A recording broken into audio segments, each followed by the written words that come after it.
minutes off their trip to Capitol Hill. But that's coming to an end because the airport is closing the restricted lot as part of a $1 billion expansion project amid a streamlining of the movement of passengers through its terminals. And that's basically Reagan National Airport.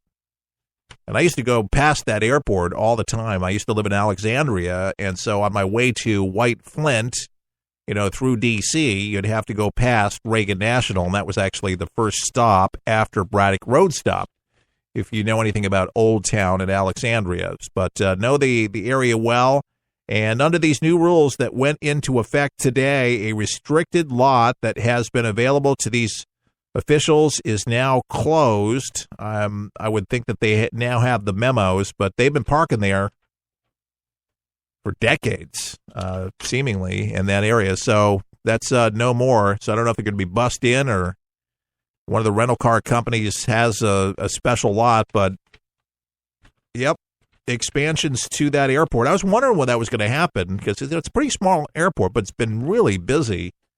A lot of airports across the country, it's a good sign. A lot more travelers. That's a beautiful thing. Of course, there's just a few more people on the planet, too. When I moved here to Tampa, there certainly was not that many people here. I mean, there was people, but there's got to be at least 2.5, 3 more million people since 2001 here in the Bay Area. I mean, it's just exploded. In a lot of places, just population, it's ridiculous. And the roads, they can't keep up with it. They really can't. You think they build more roads, more bridges, then the traffic would just be better? Doesn't seem that way at all. Just more cars seem to actually find themselves, and there you go. So Trump is basically saying now on the Twitter, and this is positive stuff for healthcare, that if Republican senators are unable to pass what they are working on now, they should immediately repeal and then replace at a later date. Seems to be very, very smart. Senate Majority Leader Mitch McConnell postponed a vote, as you know, on the bill this past Tuesday because of opposition from conservatives and moderates.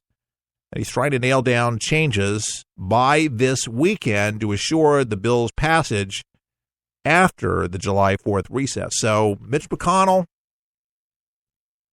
he's a hardworking guy, and he's been able to get folks together to come together.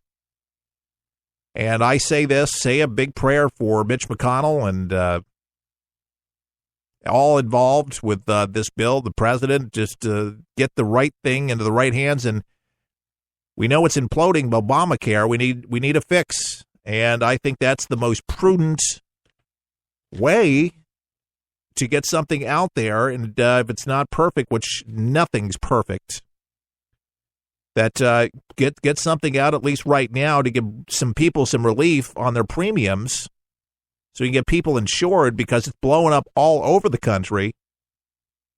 I like that. I'll read it again. If Republican senators are unable to pass what they are working on now, they should immediately repeal and then replace it at a later date. Trump's message suggests an approach that is being advocated by Kentucky Republican. I played the soundbite a couple days ago, Senator Rand Paul, who said that he opposes the bill, which would do both at once. Who said that, he opposes the bill. So, but replace it at another date, that's great. It's not all bad. They're not saying that. There's just different items in there that need to be adjusted.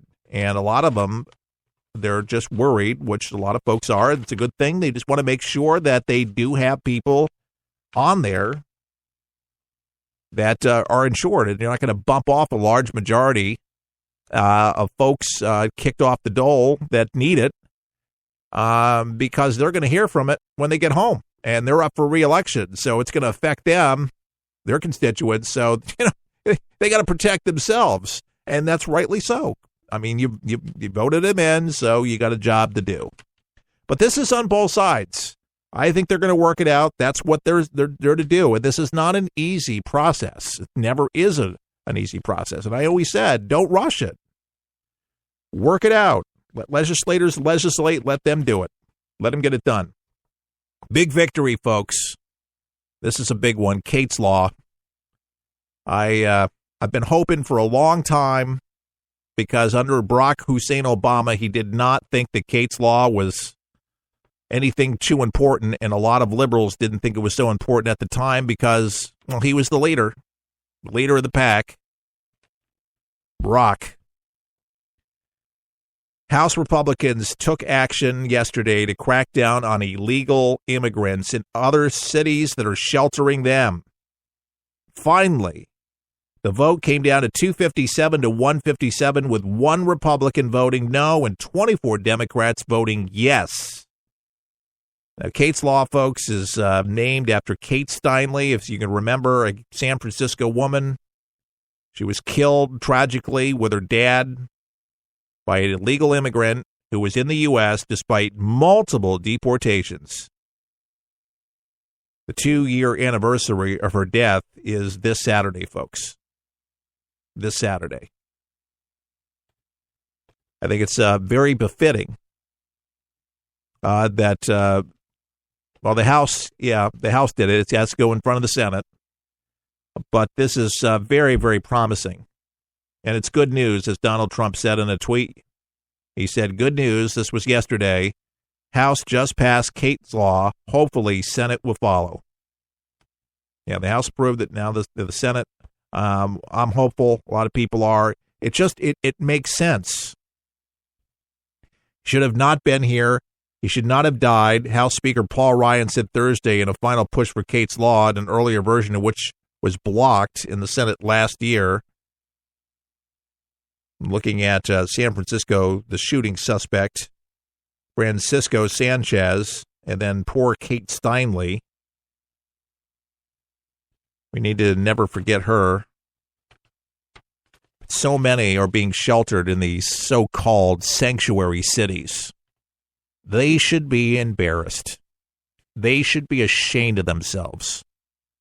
Harboring terrorists, allowing them to get away with murder, and allowing them to siphon off entitlements and services, and they don't deserve that at all. Finally, be able to boot these people out. You do bad, you get kicked out. That's the bottom line.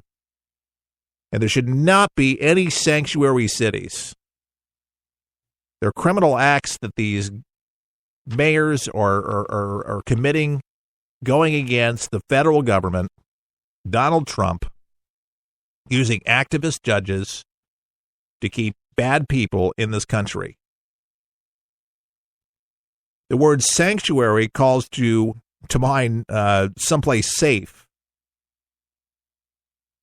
Somebody pointed out that too often families and victims affected by illegal immigrants and crimes in sanctuary cities are anything but safe.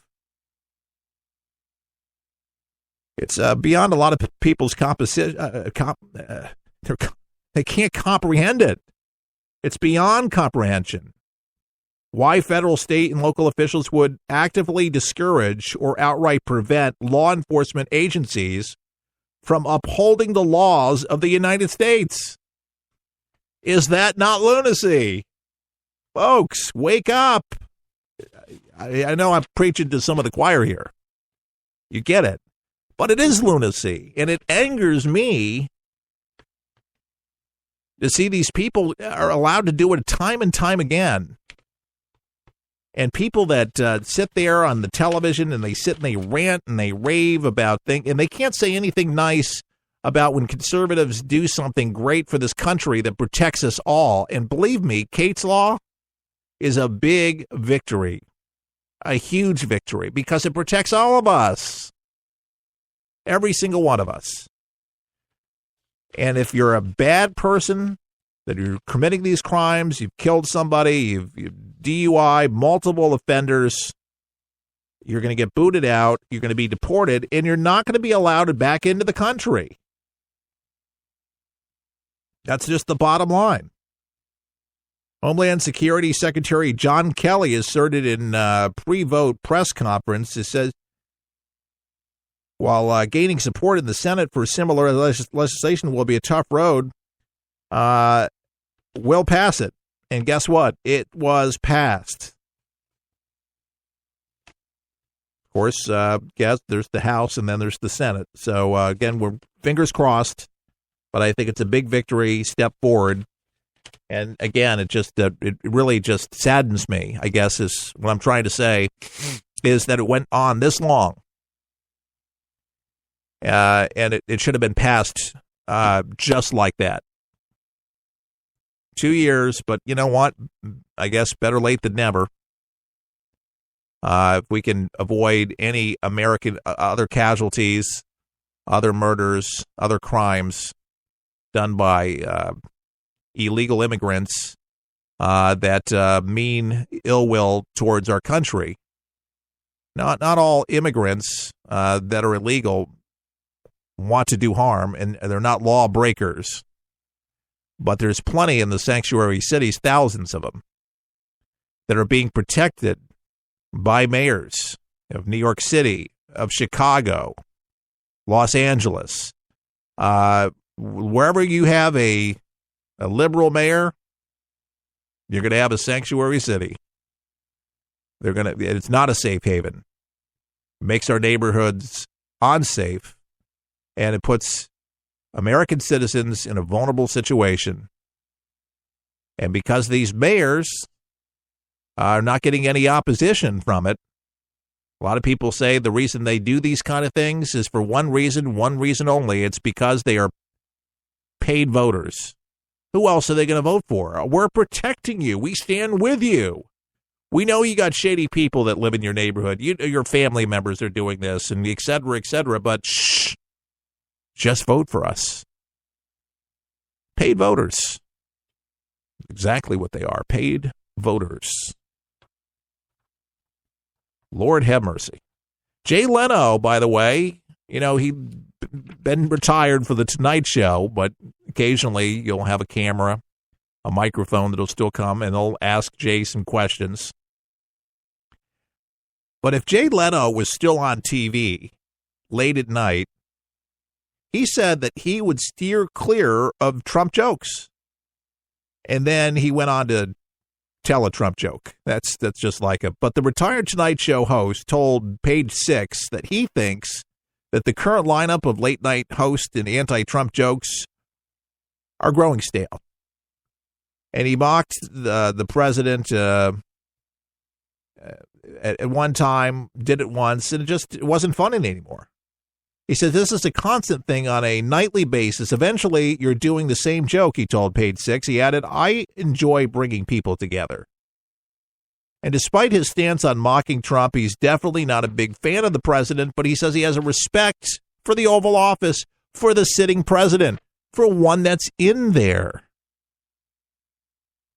He says, I remember when House of Cards was a TV show. Now it's a documentary. You look at the Underwoods, you go, at least this isn't as bad as the real thing. Jay Leno. It's just a classier kind of guy, but you know what? You got NBC writing the paychecks. And you can see how they're dealing with the Scarborough issue. They're able to push this narrative again, and the disdain, people, they like it. They feed off it.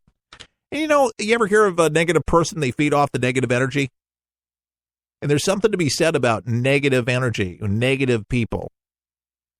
I have noticed that with, Warren and Clinton and different folks in the Democratic Party, Schumer, it's just ugliness in their voice. It's just this snarl of hatred. And if you don't agree with them, then you're a bigot, you're a racist, you're a homophobe, and you're all of these other things. It's either their way or the highway. You can't have an opposing view. And you can't have a nice, calm conversation because they don't want to hear it. They shut you right down. That's the lunacy of liberals. They'll shut you right down, don't want to have a conversation. And many times that I found this to be true is that they really do not have anything really solid to stand on for their fight. They really don't. They don't have anything else to fall back on. They just make up things as they go along. That's what